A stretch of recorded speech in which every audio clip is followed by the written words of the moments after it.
Unstoppable by Cynthia KERSEY. 45 powerful stories of perseverance and triumph from people just like you.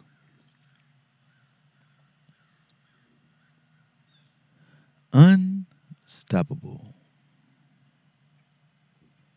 I'm making a list of all the things I've learned in life. Well, actually, I'm making two lists. Why is one list longer than the other? These are the things I've learned the hard way. Peanuts, reprinted by permission from United Feature Syndicate, Inc.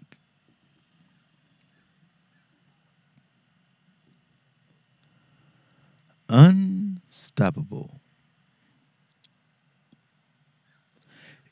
If at first you don't succeed, try 47 times again.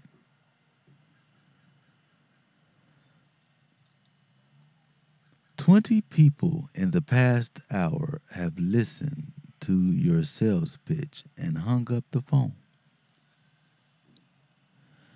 5 banks in a row have rejected your application for a small business loan. Your screenplay has just been returned with another letter that states, 'Thank you for thinking of us, but.' This is the moment you lift up your chin, square your shoulders, and say to yourself, 'Maxie Fowler?' Why? Because the first time Maxie Fowler took the California bar exam in 1966, he was 36 years old. He didn't pass, so he tried again, and again, and again, and again. He took the bar exam in Los Angeles, San Diego, Riverside, San Francisco, and anywhere else it was given in California. He took the bar when his children were still living at home, and he took it with 2 of his sons when they had earned their own law school degrees. He took the bar after he started working for his sons as a law clerk in their offices. And he kept taking the bar when he reached an age when most people started thinking about retirement. And he passed. After 25 years, $50,000 in fees for exams and countless review courses, and a total of 144 days spent in testing rooms, he took the bar exam for the 48th time and he passed. Maxie was 61. Why? Because I couldn't possibly quit, he explained. I don't quit. I looked at it from the standpoint that the bar was passable, and one day I would succeed, and I wasn't going to give up. Despite every attempt, Maxie simply refused to see himself as a failure. He had decided to become an attorney in the 1950s when he realized that law and justice did not always balance for the black man. He watched as Thurgood Marshall, Nathaniel Jones, Lauren Miller, and other attorneys began making changes and decided he wanted to use the law to change society too. However, it had not been possible for him to go to law school after college. He and his wife, Blundell, had 7 children to raise. So it was 8 years later when he applied to and eventually graduated from Van Norman University. Maxie has always felt that he knew the law as well on his 3rd attempt at passing the bar as he did on his 48th attempt.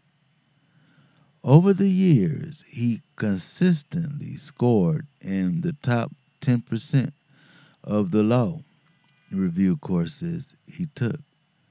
Maxie served as a city councilman in Compton, where he lived, and impressed his sons with his knowledge of law cases in the office, drawing up all the complaints and doing much of the work. So what was the problem? Apparently, Maxie didn't test well. The California bar exam, which has one of the nation's highest failure rates, is partly a writing test. And as Maxie's sons pointed out, his syntax wasn't in the expected lawyer style. Maxie certainly knew his cases, but he also had a tendency to focus on practical rather than academic law issues. What kept him going long after most people would have switched to another field? The unwavering support of family and friends, he said. Every time he failed, his wife would immediately type up another application saying, "You know, Maxie, you came very close this time. Try it again. I'm sure you'll do it next time." It helped Maxie Fowler to recall some of his classmates who had been slackers in his school days. Some of those slackers were now practicing law. So why should I give up? Maxie asked himself. I had an attitude that every time I took the exam, I was taking it for the first time, and that helped, he explained. He also benefited from an unshakable belief that he would eventually pass. The way I see it, I passed the bar every time I took it. They just didn't pass me. It was one of Maxie's sons who opened the envelope that arrived after that 48th attempt. Maxie had tossed the envelope up on the mantel, just as he had all the others for 25 years, and it had remained there, unopened, among the family's best china, for hours. Maxie's son finally opened the envelope, let out a shout, then jumped on his father and began kissing and hugging him.